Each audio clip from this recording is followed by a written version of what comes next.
Hello guys, welcome. In this video lecture, we'll be discussing about the binary heaps, and the flow would be that I'll first talk about the heaps and then binary heaps and then the types of the binary heaps, then the representation, operation, and towards the end we'll discuss the application as well. Heap is a tree. It is the name given to a tree with some special properties, and it has two properties. The first property is that the value of the node must either be greater than or smaller than or equals to the value of its children. Now what it means is that in a particular tree, any one of the operations would be applicable. It is not that a tree can have both the operations. Okay, so if you are choosing for greater than or equals to, then every node should follow that the value of that node should be greater than or equals to the value of the children. If you are selecting the second operation, then every node of the tree should follow that the node is either smaller than or equals to the value of children. Now since it is supporting the equals to as well, so the duplication of node value is allowed in the tree. The second property is that the leaf nodes should be at h or h minus 1 levels, means that if h is the height of a tree, so the leaf nodes either be at the last level, that is the h level, or the second last level, that is h minus 1 level. That means that it has to be height balanced tree. You cannot have a difference of more than 1 in the height. One such example is this. Here property 1 is followed by all the nodes except the leaf node, because leaf node doesn't have children. So this node has the value 1, which is smaller than 2, which is also smaller than 3. So the value is smaller than or equals to the children. If you go to the second node that has children, then you will find that the value of this node is also smaller than the value of the children. Therefore property 1 is followed by all the nodes. Property 2, look at the height of the left subtree and the right subtree. The difference is 1. Up till 1 it is permissible. It should be equal or a difference of 1 is allowed. Fine. So in that respect, property 2 is also fulfilled. Let's see at this example, you will see that 7 is greater than 3 and 6. So it's the greater than or equals to relationship in this particular tree. 3 is greater than or equals to 1 and 2. 6 is greater than 4. Right. So every node with children is following the same property, and that is the node value is greater than or equals to the value of the children. That means property 1 is fulfilled. Property 2 is fulfilled by both the trees because it is height balanced. Look at the height of the left subtree and the right subtree. You will find that there is no difference. So it's a heap. In this case, property 2 is fulfilled. Let's check for property 1. The root node is greater than the value of the children. If you go to the left side of the root node, you will find that the value is smaller than the children. Therefore, it is not a heap. Binary heaps are the heaps that follow the binary tree properties as well. And the basic property of the binary tree was it cannot have more than 2 children. So heaps in which each node can have up to 2 children are called binary heaps. And the property 2 ensures that the heap that you are getting at the end is height balanced tree. So the two types of heaps can be based on the property 1, and that is one of the heaps can be called as max heap, where the value of each node is greater than the value of the children. And you will find that in such a tree that root will be having the maximum value. And when nodes follow the property that the value of the node is smaller than or equals to the value of the children, then you will find that the root node has the minimum value. Therefore, it is called as the min heap. And for our discussions, mostly we will be using the max heap. Okay. The operations that are allowed on binary heaps are definitely insertion and deletion. These are the basic operations that every data structure allows, right? Besides that, the most important thing that defines a heap is the heapify operation. So heapify will help me maintain the properties of the heap. And this is required as heap after insertion and deletion may not satisfy the heap property. Definitely when there is a heap, suppose there is max heap. In max heap, if you are inserting any value, you cannot just insert anywhere. If you are inserting towards the end, then the properties of the heap may not get fulfilled. There will be inconsistencies. So at that time, you will be calling the heapify function. If you are deleting the root, then the complete tree needs restructuring. Therefore, the heapify comes into picture once again.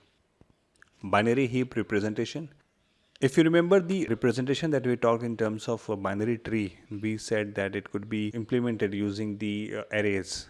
And the property that we followed over there was that if node value is written in index I, then the left child will be at the index twice of I and the right child will be at the index twice of I plus 1. So we can use that particular representation over here as well. We can have an array. The root node will come at the first index position. The left child of the root node, that is 13, would be occupying the twice of 1, that is 2 index location. The right child would be at the 2i plus 1, that is 3. Then 1 would be at 13's index is 2, so twice of 2 is 4, so 1 is at 4. Similarly, 4 is at 5. Then 2 is at 6. Why? Because 6 was at 3, and so on and so forth. So this way you can have an array which will be maintaining the values of a heap. Beside this, you may have two more variables, namely count and capacity. So count keeps a track of the number of elements that are there in the heap, and capacity will tell you the maximum number of elements that you can have in a heap. So the structure could be defined as struct heap ds int pointer to an array. So it can have pointer to an array means that you are pointing towards the first index, and you know from our discussions from the array that the access time of the array is very simple. If I know the base address, I can jump to any index value in constant time, right? So passing an array to pointer means that you are pointing towards the first index. Then you have got count and capacity, two variables of integer type, to keep a track of the number of nodes. In order to insert or create the heap, you may again call a malloc function. You may get some space in the heap, and then you initialize the value of that heap. So variable used here is heap count equals to 0, heap capacity equals to the capacity that the user wants. Therefore capacity has to be told at the time of function call.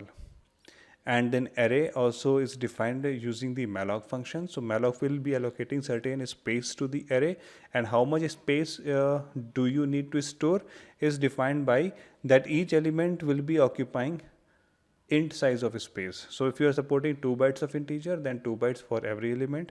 If you are supporting 4 bytes of integer, then 4 bytes for every element, into the capacity, the maximum number of elements that you can have, right? So suppose our integer takes 4 byte and there are 10 elements as capacity that I am passing. So 10 into 4 will be 40 bytes of data will be allocated to the array. Some important function is that parent. If you want to check the parent of any node I, so you pass on the complete heap, you pass on the value of that I, and I divided by 2 will give you the value of the parent. So look from here, if I am looking for the parent of 5, so 5 is at 7, 7 upon 2 is 3.5, you take the integer part, go to 3, so at 6 is the parent, and see 6 is the parent. So that is the relationship that we had.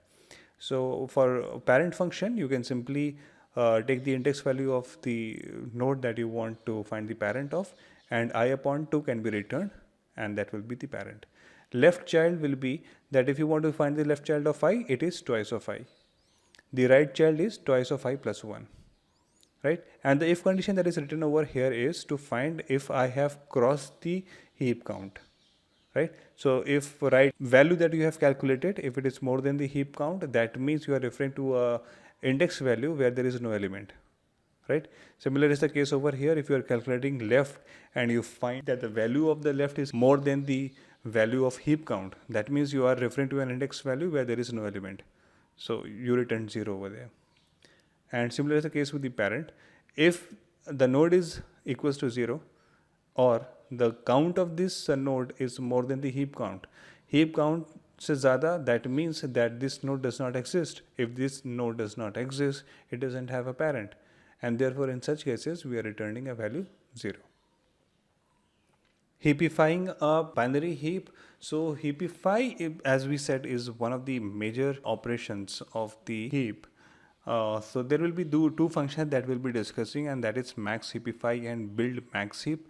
Max heapify, as you can see, will take in heap and the node. It takes only the heap. So max heapify's job is, whenever this function is called with a particular node, it will find the correct position of that node value. Build max heap is a more generic approach. This will check the complete heap and check for every node whether it is rightly placed or not. Right? So this makes use of max heapify. So if you put a for loop and for every node you call the max heapify function, then it is build max heap. Max heap, and I'll be taking the example where I've passed node 2 as a value. So we'll find that if node 2 is correctly placed or not. So this is the tree, and in this tree this is the first node, this is node 2. So the value over here is 1. As we have said that it is a max heapify, therefore you will find that 1 is the smallest value that is given in this heap. It cannot be an intermediate node. It has to be at the leaf. So it is wrongly placed right now. If you look at the representation, then this tree is actually represented as an array with sequence of data elements right from the index 1 to 11. Then the count is equals to 11, and the capacity, suppose I have taken my capacity to be 20. The heap can have 20 values. Okay. Now, since I am looking for node 2, so the value of I is defined. I is node 2. So in this slide, whenever I am using this green color, that means it is representing the index values. So I is pointing towards the node 2. The value of the node 2 is 1. And now you calculate the left and the right child, and for that you are calling the function left child and right child that we had seen previously. So L and R values would be pointing towards 5 and 10, because 5 is the left child and 10 is the right child. Now out of these three elements you have to find the maximum value. For maximum values you can use the ternary operator, and you can compare the value of the array L, that is left child, and array I. That means you are comparing I with the left child, and you will find that the left child, that is 5, is having the maximum value. So max has been defined to L. Now you will compare their maximum value with the right child. For that you can again use the ternary operator and compare the value of R and the max array, and you will find that R is the maximum value. Therefore now max would be pointing towards the R. Once you have identified the max value, you swap the values. And now see, the one is still not correctly placed. Therefore, I have to make a recursive call to the max heapify until it finds a place. And now what is the current location of 1?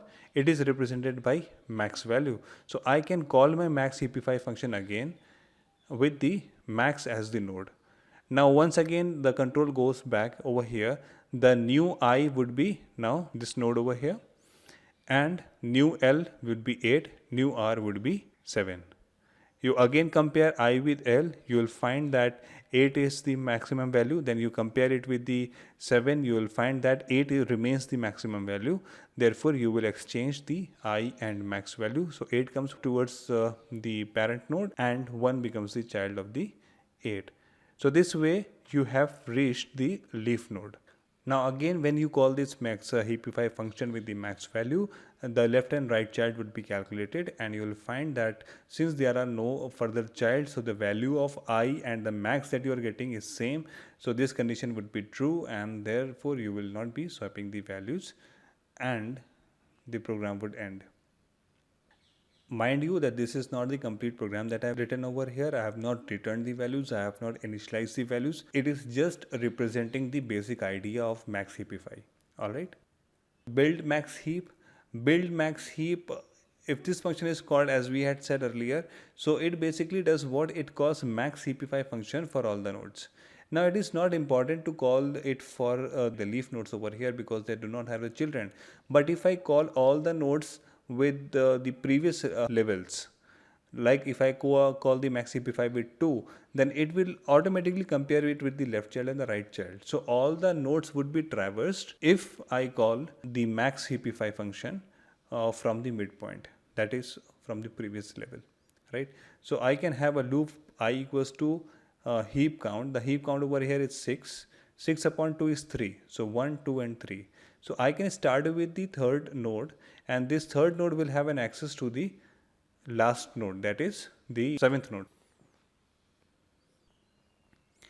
So when I is equals to 3, it will call the heap I, which is at node 3. So I is pointing towards 2 right now. It will then find out the left child and the right child, and it will find out the maximum of the three values. It will find that 14 is the maximum value. Then it will be checking that if it is correctly placed. No, it is not correctly placed, therefore you will be exchanging the values. Then I would get to 5. Now again you will be calculating the left and the right child and comparing these three values among themselves. You will find that 17 is the max value, and you exchange the values because it is not fulfilling the max heap property. Now I moves towards the first location because it can go up till 1. At 1 it again calculate the left and the right child, and it will find that out of these three values 17, that is the left child, is the maximum value, and then you will exchange, make this max the parent. So this way you have created a max heap tree. So build max heap is a function that calls max heapify from h1 minus 1 labels to the root.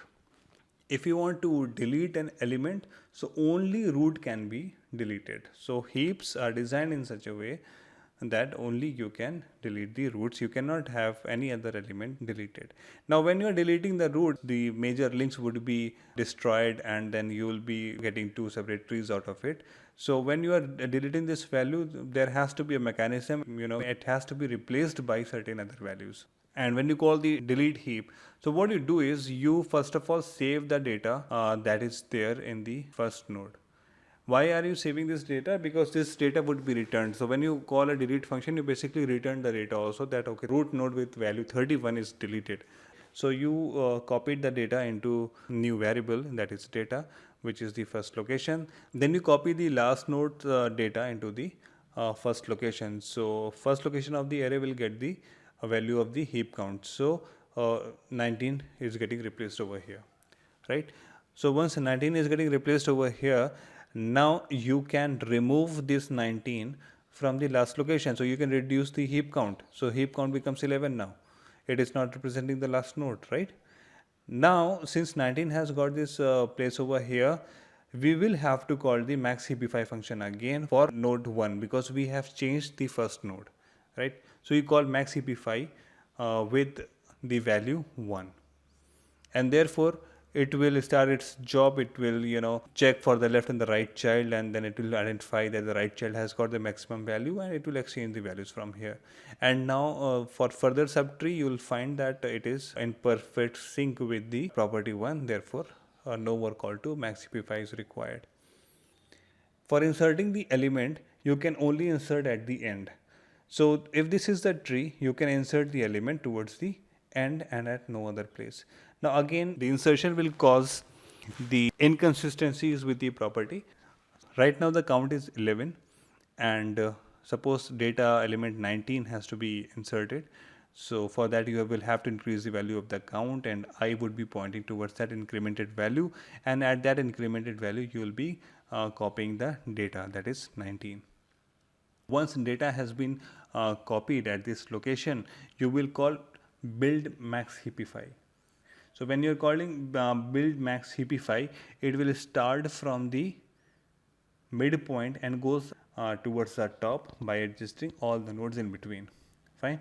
So here when you are calling the max heapify, it will start with the node number 14. Why? Because the count right now is 12. 12 upon 2 is 6. So 1, 2, 3, 4, 5, 6. This is the 6th node, and you will find that when you are at the midpoint, you are able to access the last element as well. So you compare both of these things, and you will realize that 19 should come above, because at the end this build max heapify will be calling the max heapify function within itself. Now the control goes to 8. 8 is rightly placed, 9 is rightly placed, you go to 16. It will again check for the left child and the right child and the maximum values among them. 19 is the maximum value, so it will come to the root of the subtree. Then you move to 10. 10 is correctly placed, and after that you move to 31. 31 is also correctly placed, and therefore this is the final result after insertion of the node 19. The application of heap is heap sort.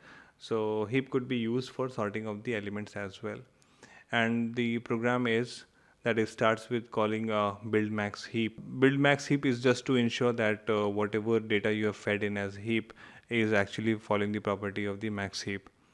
All right. Suppose this is the initial tree and this is the array representation of that tree. It is in the order 7, 3, 6, 1, 2, 4. So what we'll be doing here is that I will start my I loop from the back portion, that is heap count, and the heap count here is 6 and the value of I is initialized to 6. Then I'll have a sorted array which is empty right now, and at the ith location, that is at the 6th location, I will be feeding in the first information, and that information is the first element or the root of the tree. As we have said earlier, since it is a max heap, the highest value will be at the top. So you copied this element 7 into the last location of the sorted array, right? So this way 7 would come at this location. Now when 7 is copied over here, now you can exchange the values of the first and the last location, or you can simply call a delete function right now. So delete will be deleting the root, and while it was deleting the root, it will copy the element of 4 to the root and then call the maxep5. So similar kind of a function will be performed here as well. I am swapping the values of 7 and 4. So 4 becomes the root, 7 comes at the node. I am reducing the heap count. So heap count becomes 5. So now that node is no more accessible. Now you call the maxep5 from the root. So at root, a recursive call would be called until this 4 finds the correct place for itself, right? So it will find from the left and the right child that the right child is having the maximum value. It will get exchanged, right? So this becomes the final tree after one execution of the for loop. So after one pass, this is the tree. So let me just copy this tree right now. Now for second pass, the value of I becomes 5. So it is pointing towards the 5th location. You again copy the first element of the array, which is 6. So out of the available nodes, you get 6 from here. So 6 gets copied to the 5th location. Then again, you will be exchanging the values of the 6 with the last node, that is with the value of I. I is currently representing 5, so this is the 5th node. And after exchanging the value, you reduce the heap count, so 6 is no more accessible, and you call the maxep5 function again at 2. So 2 would be comparing its value to 3 and 4, and it will realize that 4 is the maximum value. So 4 will be made the root, and then 2 will come towards the right child of 4. And similarly, the second pass is completed. So I have shown you 2 passes. I want you to complete the remaining of the passes and fill the sorted array. Next topic of discussion would be binomial heaps. Thank you.